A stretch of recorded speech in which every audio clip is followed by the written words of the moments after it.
বিরতির পর স্বাগত। উত্তর ত্রিপুরা জেলা প্রশাসনের পক্ষ থেকে বইমেলার আয়োজন করা হয়েছে এবং এই বইমেলাকে কেন্দ্র করে বই প্রেমিকদের যে উপচে পড়া ভিড় এবারও হবে সেই আশাই করছেন উত্তর ত্রিপুরা জেলা প্রশাসন। আজ বিকেল 5টায় প্রদীপ জ্বালিয়ে অনুষ্ঠানের উদ্বোধন করেন ধর্মনগর বিধানসভার বিধায়ক তথা ত্রিপুরা বিধানসভার অধ্যক্ষ বিশ্ববন্ধু সেন। সাথে উপস্থিত ছিলেন উত্তর ত্রিপুরা জেলা শাসক চাঁদনী চন্দন, উত্তর জেলার সভাপতি অর্পণা নাথ সহ অন্যান্যরা। 5 দিন ব্যাপী চলবে এই মেলা। আজ 19 এপ্রিল থেকে শুরু এবং জানা গেছে তা চলবে। তবে উক্ত বইমেলায় প্রতিদিন থাকবে সাহিত্য চর্চা এবং সাংস্কৃতিক অনুষ্ঠান। সে বিষয়ে কি বলছেন তারা শোনাচ্ছি।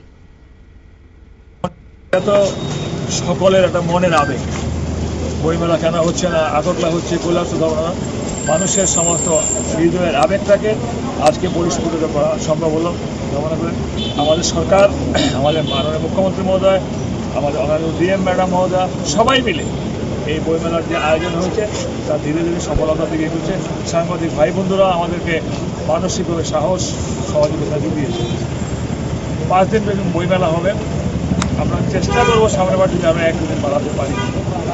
মানুষ যাত্রা দেখছে, নাটক দেখছে, সমাজের উন্নয়ন দেখছে, এটাও কিন্তু একটা উন্নয়নের অনুঘটক।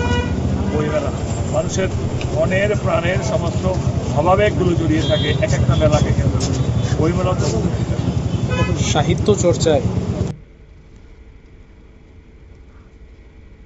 আপনারা শুনলেন ধর্মনগরের বিধায়ক বিশ্ববন্ধু সেনের বক্তব্য।